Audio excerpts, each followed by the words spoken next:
Per our last discussion, I wanted to highlight that we are having our exam on the 22nd, per our last agreement. So in case, for whatever reason you weren't here, there's that little housekeeping announcement. Any other questions or comments? I mean, yeah. Will the exam will we have the weekend or how? Is it going to be exactly like last time? Yeah. Okay. So it's going to be there, and then do it by the end of Sunday. If possible, I would kind of like to not have it drag on like the last time, because I felt there was too much time between the exam and when I was able to talk to the teachers. But that's life. People get sick, and I realized that happens. So. But I also sent out kudos and kind of, well, you might want to think about maybe doing office hours or changing up the game or contacting Ben or myself. On the test, you all did very, very well.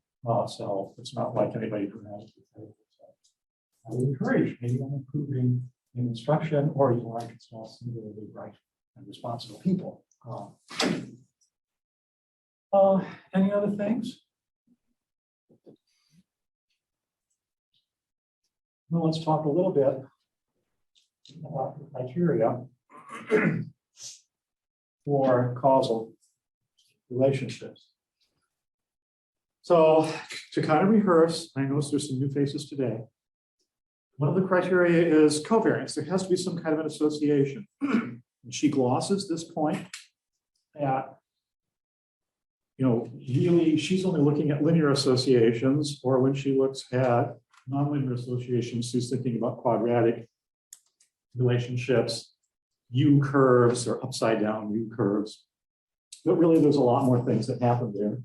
The second one that she talks about is temporal precedence, that one thing has to happen before.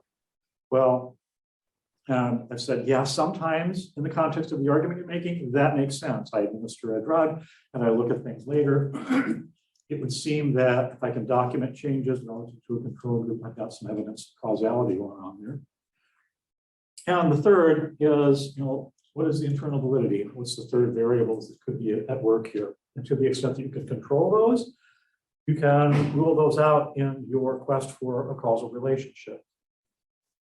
To add another wrinkle to that, causality need not necessarily be efficient. That is, sometimes there are variables that have a causal role to play, but just because that variable is present doesn't mean you got it. Well, this is Missouri. This is an agricultural state. As you walk through, the fields around here, you'll see the corn growing. Well, rain is necessary for it to grow, but as anybody can tell you, if it's raining, that doesn't necessarily mean you're going to have a good crop. And sunshine is necessary, and fertilizer is necessary, but all of these things are necessary but not sufficient.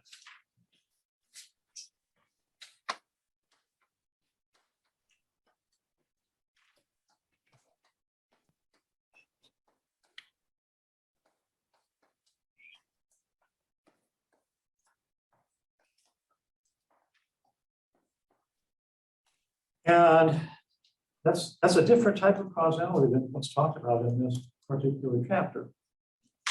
Well, we're going to look at that. Now, if you're playing with developmental psychology, there are lots of things that are necessary but not sufficient. If children come to class and they don't have breakfast, they're not going to do very well. They're going to be hangry. But just because you feed them does not mean you have a guarantee that, oh, now things are just going to accelerate. As I come over, I kind of think, oh, you know what? I'm going to start out with a funny story. So indulge me for a minute before we continue. I was talking with my family about Ram Harave's story of the Scottish working family and how they all got together to talk, about how they remember things. And they both, my son and my wife both laughed at me and said, yeah, we have that in spades. And I said, what do you mean you have that in spades? And my son said, none of us know how to talk to the timid woodland creatures that are your family. I said, what? And she said, yeah, that's true. And I said, well, this is because you don't speak Midwestern. And there are some people who are from California. So let me explain what Midwestern is. early on, before we were married, before, when I was engaged but not yet married, my wife and I went to a restaurant with my family. And we were having a wonderful time. And then, and my brother and sister were there, and their families and so forth. The minor annoyance there is my father always insists on tipping $1 whenever the check gets paid, but that's his idiosyncrasy. But may he rest in peace. But at any rate, my wife looks at my sister and says, "What time is it?" And the rest of my family goes, "Oh, okay, well, yeah, we'll be going now, Dad." Yeah. I said, "Why did you do that later?" "Do what?" "Why did you ask what time it was?" "Well, because I wanted to know what time it was." I said, No. That means it's time to leave." "No, it doesn't." I said, "Yes, it does." I said, "Well, how in the Midwest would you ask what time it is if you just wanted to know what time it is?" "You know what? I don't know. Does anyone here know?" I said, "You might maybe look across the table at someone and say, 'Oh, that's a very nice watch you have on. Where did you get it?' And then you'll be able to look at it. And then, but the downside of that is you were dropping hints of what you wanted for Christmas. So you're going to get a watch at Christmas. But that's the price. Maybe that's why in the Midwest, we have these things called grandfather clocks. It's a family member that every 15 minutes makes a noise at the table, and every hour tells you exactly what time it is, and life can proceed in the Midwest. But okay, that's my weak attempt at stand-up comedy. But all right. So there's another type of causality that she also doesn't talk about called reciprocal causality. And that can happen. We've got a good example of reciprocal causality. Where's the first step? Yeah. I think I'm going to start doing things. But that the room has a certain temperature. Inside the little thermostat, there's a little band of copper and zinc. And as the room gets to a certain temperature, that bends this way and that way. And if it bends far enough, it makes an electrical connection. That tells the furnace to ignite and to send hot air into the room. That's not just me talking. And that warms up the room, and the thermostat then goes back. So there's this causality of temperature in the room causes the thermostat, causes the furnace, and the furnace causes the temperature in the room. Psychology. Reciprocal causation happens all the time. Some of you may watch the people with young children in Hy-Vee or Gerbs or wherever it is you do your shopping, and you'll see the mom or the dad with the little child and little 2-year-old, and they it's kind of an atomic literal unit. The child just kind of orbits the parent, and parents usually saying ineffectively, "Well, stay close to me, don't wander off too much." And then as they break out the orbit, they go out and grab them. But there's some behavior of the kid that causes the parent. The parent is supposedly causing some behavior in the kid. And that generally kind of happens.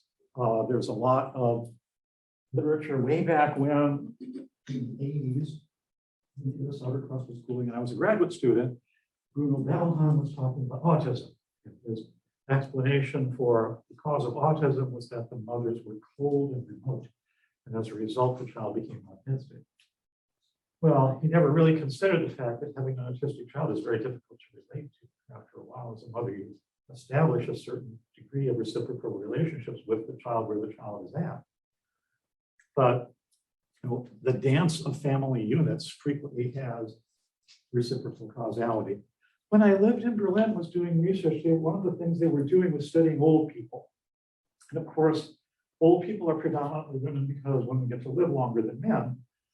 And I was doing this interview, and at the end of it, I was saying, well, one of the questions was, do you have any regrets? And she was this tough old bird. And she said, yeah, I wish I would have had children. Wait a minute. I thought we just talked about the fact that you had 2 boys and a girl. Yeah, but the kids who came were not the ones I was expecting. The interactions she had, the life she had scripted, were different because of the kids that they had. Addictions work. Baseball been very, very good to me. Addictions has funded me in grants. We talk all the time about reciprocal causality. If some of you have struggled with nicotine addiction or alcohol addiction, reciprocal causality plays a role there. And we talk normally about that on the street informally about these reciprocal causality relationships.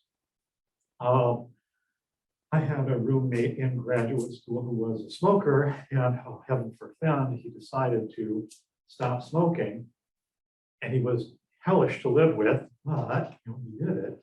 But then, as a stress came up, and, oh my God, I'm so stressed, I gotta have smoke. So the relationship between stress and addiction is kind of this S-shaped curve.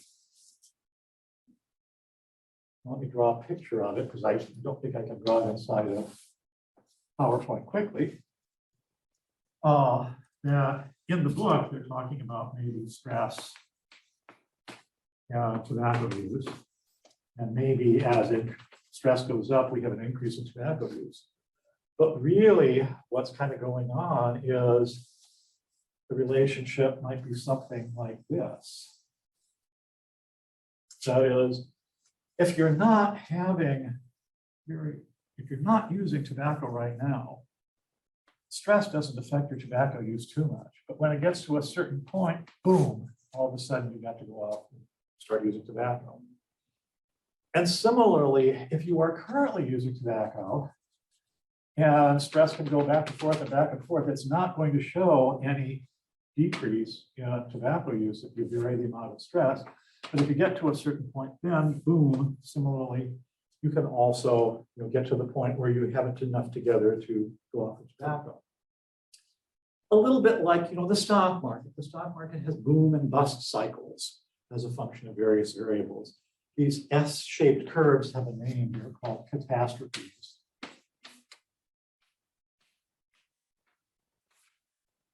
And the general field of this work is called nonlinear dynamics. But don't worry, that's not going to be on the test. That's just me talking.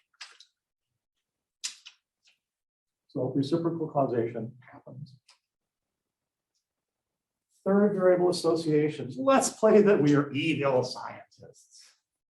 Let's play that for whatever reason, we are motivated to show that minorities don't achieve as much, or they're not as smart, or that women are not good executives. Well, what we can do is we can do our early studies and we can ignore a third variable association. So in this case, maybe we can substitute out some variables here, but we can ignore sex and look at the relationship between height and hair length. And if we don't pay attention to who is what, we're going to see a negative correlation. Similarly, if we're doing something, say, in intelligence, and we want to make an intelligence test, and I don't know, forgive the gender stereotyping mainly because I know nothing about sports, but maybe one of your intelligence test measures might be baseball sports trivia or basketball statistics or a number of hours spent watching sporting events. And if you give that to the general population, you're going to find a correlation between those things. However, a third variable association might be, in addition to there's some people who don't care about sports like me, it is also very heavily gender stereotyped. But if you did that, you don't pay attention to sex, and you look at coefficient alpha and reliability, you're going to see correlation, you're going to see very reliable scales measured, and so forth and so on. At which point, you might say, well, my scale is reliable, and I can have a very high coefficient alpha. And now I'm going to come back and look at whether my scale is related to population differences. At which point, without investigating the third variable association, you say, well, obviously, women are not as intelligent as men, or blacks do not perform as well as whites. Even though that might even be entirely bogus, even though inside of men, inside of populations of women, there may be no association between these variables. The reliability might be 0. Well, looking at this little scatterplot of a perfect circle, the reliability of these two measures inside of sex is 0. Well, that's the problem that we have when we don't think about internal validity and third variable associations, because we've walked down this path of I'm going to make a scale, I'm going to make it reliable, and then afterwards I'm going to come back and look at my target populations and see if they differ on my reliable measure. Validity is not an issue. And so in this little example, yes, there's a negative association between height and hair length. Doesn't take into account the fact that there's sex. This one over here, we don't have, we have the same association. There is, however, a legitimate mean difference in the two groups. So if we look at the mean of the greens, those are the women, mean men, we see that there's a mean difference in height and weight, but that inside of those, we both have correlations. Now, is this hitting on all cylinders for you? Kind of? Okay.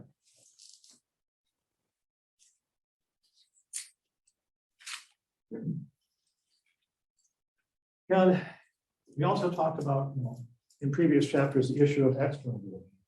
Does this apply to people outside? External validity is more prevalent than we know. I mentioned that a good portion of my life was spent in the state of Iowa. For the longest time, the state of Iowa, everybody had the highest ACT and Iowa Test of Basic Skill scores. Why? Well, E.F. Lindquist, when he was generating all of the nonprofits for the University of Iowa, before they split it up into ACT, Westinghouse, SRA, and ported some of it over to the educational testing program in Princeton, they would give these tests to the kids, and the teacher would be instructed to give little short samples to all the kids, and then we would go over the answers to the test. One of the things that was wrong with these tests as kids were taking it was one item that had very low external validity. Specifically, it was asked the question, where do you eat your evening meal? And the correct answer is, you eat your evening meal in the dining room. No, none of us ever did. The dining room was this weird place that, maybe you hauled out the fine china and whatever, and you ate Thanksgiving and Christmas in there, but you certainly didn't eat the evening meal in there. That would be messy and hard to clean up. Well, that particular item did not have external validity to rural kids in Iowa. Maybe it has external validity in other populations. I don't know. I've never eaten with a family that ate in their dining room. It is extremely important, especially when you're trying to look at them documenting, again, the association between variables in a bivariate relationship. Moderating variables. Oh my gosh, psychologists love their fancy words. Mediated relationships, moderated relationships. If you go over to the statistics department and you say, gee, I want to test to see if there's a moderated relationship by sex here, the statistics person will kind of look at you and go, you're from psychology, aren't you? And they'll say, well, what exactly do you mean by moderated? Well, it's a little bit like another language. Moderated effects are the psychology fancy word for the notion of an interaction. That it's the association between one variable and another is different for some populations. When I teach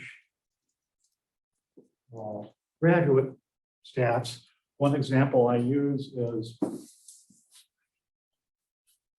looking at how happy are you in your course and how much ambiguity is there in instruction. As you can probably tell, I'm pretty loose. I'm not going to tell you, here's 5 things you must know. I'm going to tell them to you, and now at the end of this, saying, there's 5 more things you need to know. Mainly because I want you to think. But for some people, really ambiguous instruction is not a good thing. They don't like ambiguity. So that's, the more ambiguity in the class, the more I don't like the class. And there are other people who are more tolerant of ambiguity. So for those people, the more ambiguous or the more student-driven the instruction is, the better I like it. So in one group, there's a negative correlation, and in another group, there's a positive correlation. We can use techniques of multiple regression to test for that interaction. And this example is kind of a nice one in education, because we would all like to find that that sword in the stone experience where there's a student characteristic where I can tailor one type of instruction to one kind of student, another kind of instruction to another, and everybody will be happy. In practice, these things are very hard to do, mainly because not that student characteristics are unimportant, but because students differ so much from each other. There are some things that I will say that are offensive to just a few of you. There are some things that you go, oh, that really kind of hits for me. But as an example, there are reasons to believe that there are moderator effects in, say, children's performance of minority kids, depending on whether the person doing the assessment is themselves a member of that minority. Such that if there's an ability level and a relationship within the criterion, you're going to find that there's a different slope for having a white interviewer versus, say, a Black interviewer, a Hispanic or Native American interviewer. So moderating variables are themselves kind of an aspect of internal validity.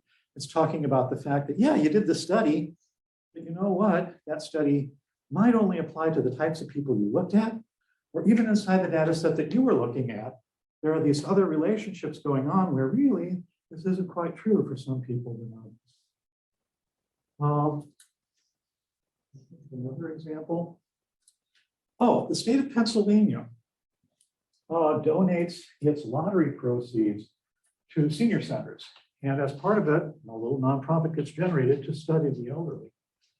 And when I was a postdoc at Penn State, we did some of those interviews. And this was kind of a little bit before human subjects were what they might be. There was this thing called a mood adjective checklist. You were supposed to check off what you were doing. And I was instructed, kind of look at those sheets as the person is filling out the financial compensation form, just to make sure they kind of did it right. And I looked at this one, and the one was checking it out and said, excuse me, let's call her Mary. I noticed that you checked that you were happy and you were excited and that you were anxious. And I was just kind of wondering about that. And she said, oh yes, my daughter's going to see you next week and I'm so anxious to see her. And so for that particular person, the word anxious did not have the meaning, did not have the external validity that it might for other people, or that it was supposedly going to have for the psychologist who designed this adjective, mood adjective.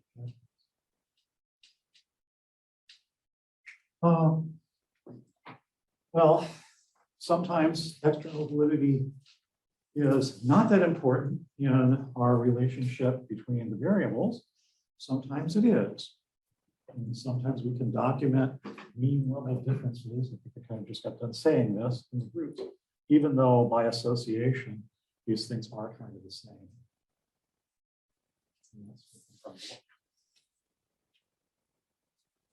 And here's an example of how results might come out being reported for a moderator effect. In this particular situation, we're looking at the relationship between mobility and community, and the relationship between success and game attendance. So in Arizona, we seem to have a positive correlation. The confidence interval does not include 0. So I'm going to say that's significant. Over here, in Pittsburgh, as low residential mobility, the relationship is, if anything, negative.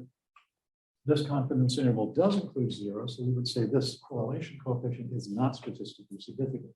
But when you're reading articles, those are the types of things you might see in terms of relationship. Correlations are fine. You can also do regressions and look at regression weights that are different in a multiple regression situation. It's just a documentation of the moderator effect. She's keeping it kind of simple here. She's just saying, well, I do one correlation, another correlation, I look at them. If you were a researcher actually doing this type of thing, there are statistical tests of whether this correlation is different than that correlation. When do people make mistakes? Well, not going to be on the test, but I will tell you, faculty in our department sometimes make the mistake of shooting down and looking at correlations and ticking off which ones are significant and which ones are not. And they'll say, oh, well, for example, sometimes they'll say, oh, I'm just looking at this is significant, that's not, so therefore this is different than that. And in this particular case, this is a negative number, so life is kind of good. But say, for example, in Pittsburgh, we didn't have a minus 0.16, but we had a positive 0.6. Well, maybe that's not significant. Maybe it includes 0. But we can't therefore conclude that a positive 1.6 is different than a positive 2.9. And that's why you actually have to go in and do a statistical test. Not what we will cover here, but it's important just to not go down and tick off what's significant and what's not significant, and therefore conclude that some kind of moderator effect is happening.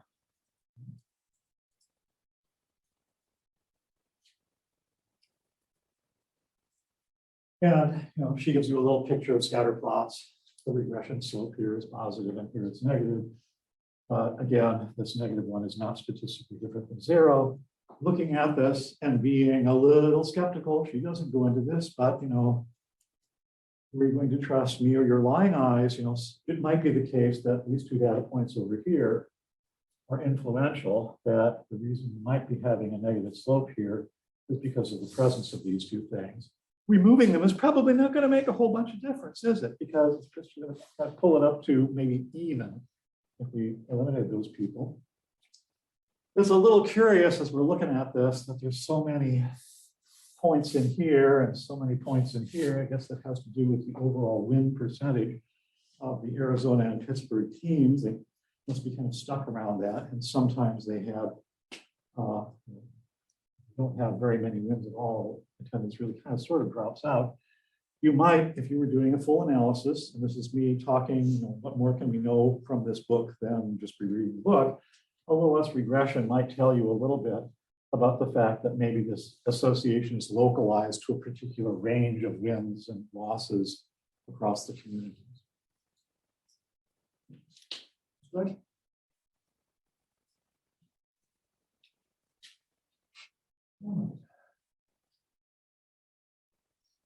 Well, that concludes what I wanted to say about this part.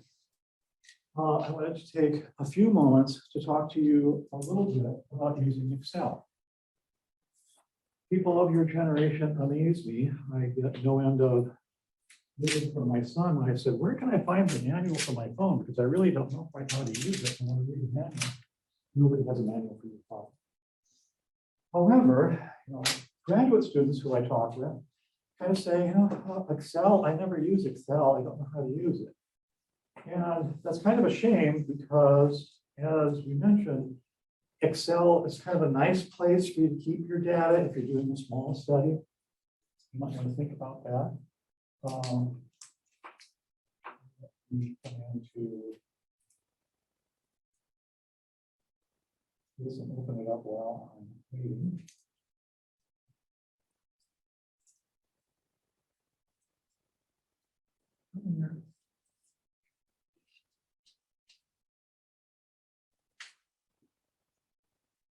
So I'm going to kind of have a few comments that are just sort of, hey, this is what happens when you fire up Excel, and walk you through how to take a table where you've got some numbers in it and put it into APA style. The funny thing about APA style is that it is widely used and it is very anal compulsive. So when you do write a paper, when some of you write an article or something, it's important that you pay attention to all the piddly little rules.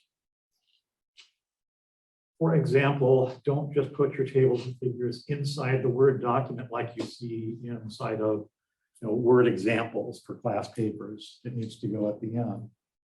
There's a reason for APA's picky style things. First of all, if we keep everything in uniform style, if you are going to publish this thing, it transfers over very, very easily, and you don't have to go through the work of, actually cleaning up your table when you finally get the right thing accepted, which is more of a pain than you might realize.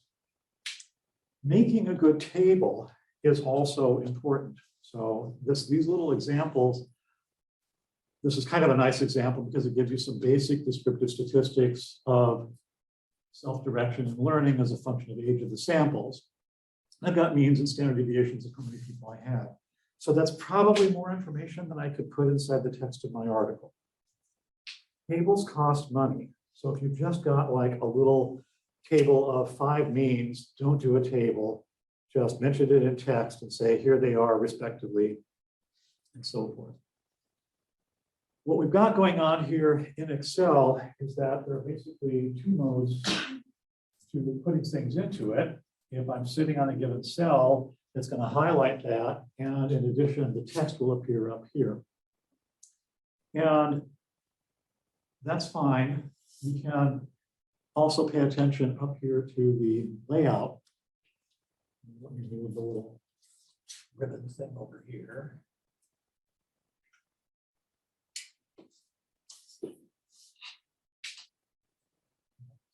Yes.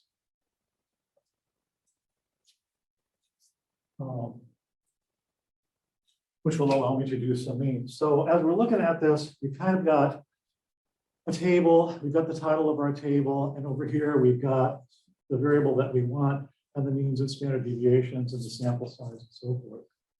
At the end, we didn't have any 80-year-old plus people, so we're going to have to make a little footnote in here and say we didn't find anybody in here. There will be other footnotes that you will have as well. You might want to say, in terms of my footnote, by the way, single stars mean p less than 0.05, for example. At the end of the day, what we want to get to is taking all of this and putting it in APA format so it looks like this.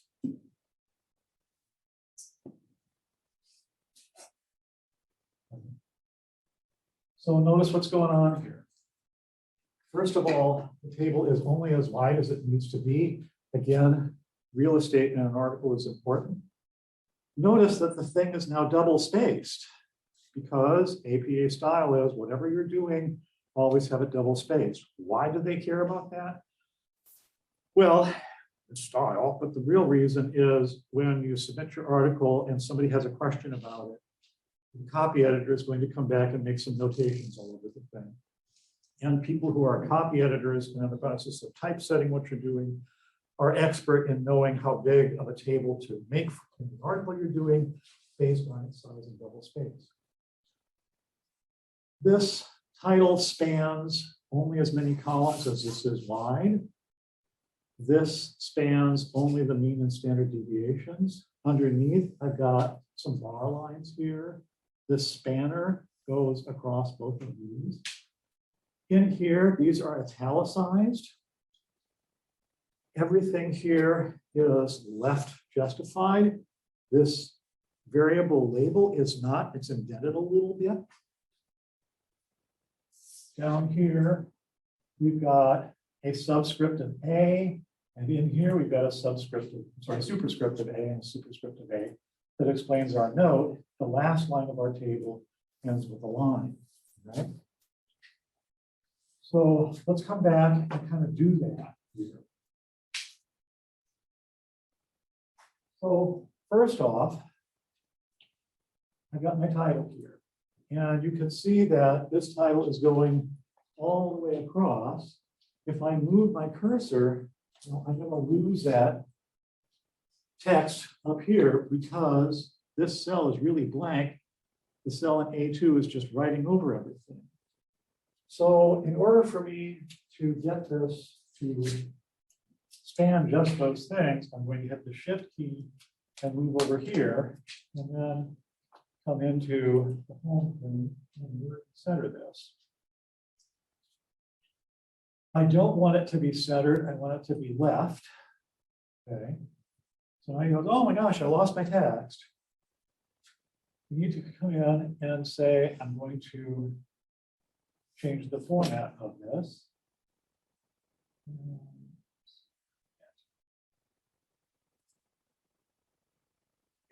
By clicking the little triangle to get the format statement.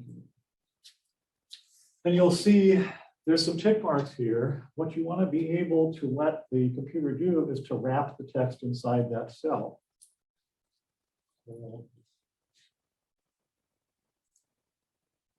There's that. Well, it doesn't look pretty yet. I did something, but it's not exactly what I want. Secondly, I'm also going to merge these cells. I'm going to say that thing's going to be left-centered. I'm going to say, hey, let that text also wrap. Inside of these cells, I wanted to have those things be italicized, so I can hit Control I, and that will italicize. Some people want you to also have it bolded, so you can hit Control V, but I generally don't do that. And now down here, I've got the letter A. Well, it's just sitting there like a letter A, it's not superscripted. So what I want to do is to come into the font statement and say, hey, let's make that superscripted. And let's come down here to our little footnote. So this is not a real Microsoft Word footnote, it's just sort of a footnote. So I need to be able to mix my fonts here. So what I'm going to do is come up here to this ribbon up here. And I'm going to left click, select just the A, and come in and say, hey, that thing needs to be superscripted.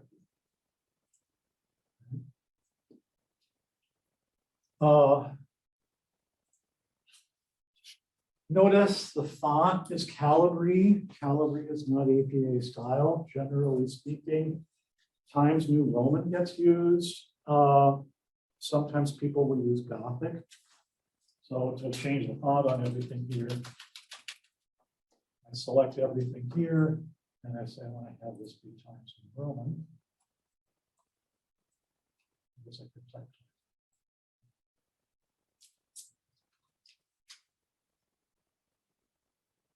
Okay, so that's a serif font. Down here, hey, this is not yet merged, so I'm going to merge and center this. I just hit the merge center thing. I say, hey, I want to have that be off the line. So we're getting there. Now, notice in the APA format, underneath the title, I've got to have this be underlined. So over here, select this and then come into format for that column. At which point, here's my border.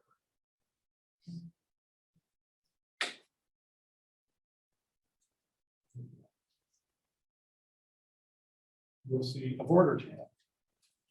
And what you've got here are your various options for making a border line. You can also pick how thick you want it to be if you want to twiddle it that way. But I just want to underline that.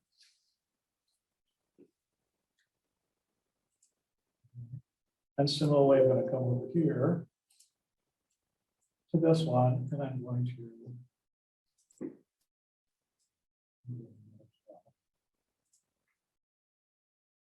and then come down here to my last line, and underline that. Is this good so far? All right. Well, it's still ugly. I've lost all kinds of things here. So now up here, there's this little triangle up here. And that's how we're going to space things to double spacing. So we're going to take our document here and come up to our little table here. And I believe, pray with me, I think it's Alt. And then I'm going to move it down to double spaced. There. So now everything's double spaced. So it's looking kind of sort of okay at the moment. Let's see, is there anything else I need to do? And I'm seeing all of my wrapped things.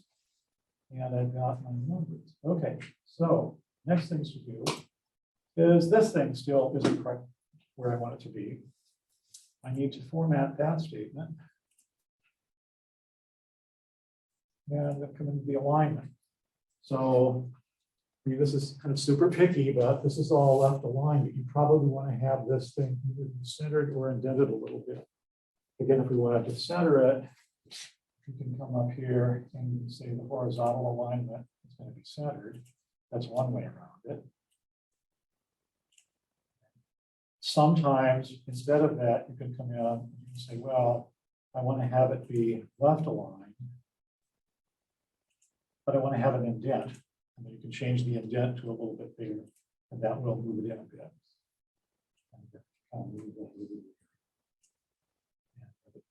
bit. So is this the way I want this to look? I think it's fairly close. Yeah. So that's how it goes. Any questions on that?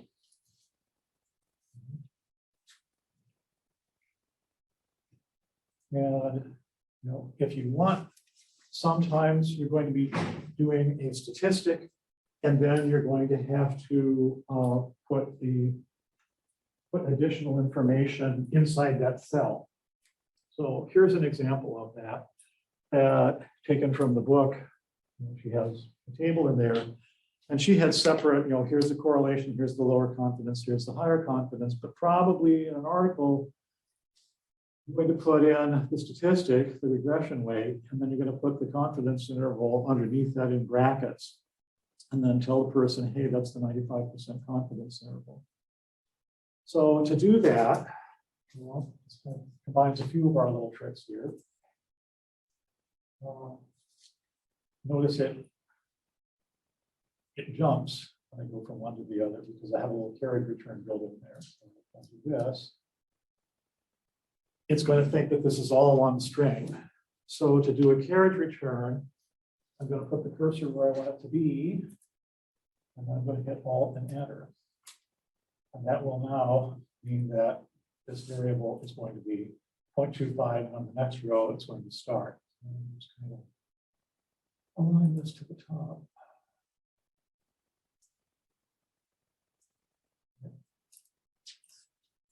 At which point,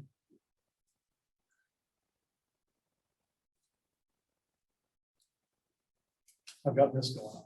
So now when I change the format on this, and I want it to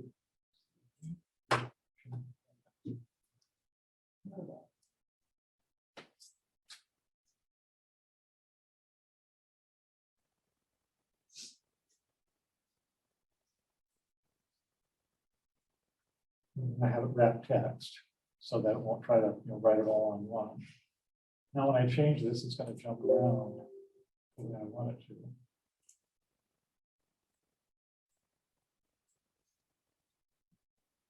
And again, I can come in and make that this way. Sometimes when you're doing numbers with the confidence interval, you're going to want to come in and center that thing.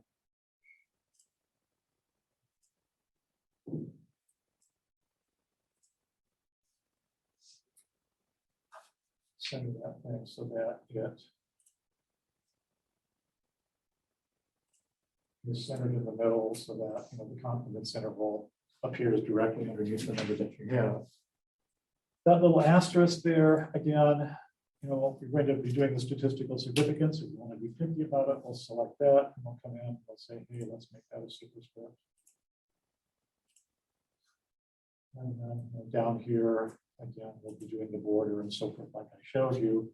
And then you probably also want to have a little note up here that says, hey, these things are going to be superscripted. Down here, hey, the numbers in parentheses are in fact also confidence intervals. So that's kind of how it works. All right. That good? That's a Friday. I'm going to let you go.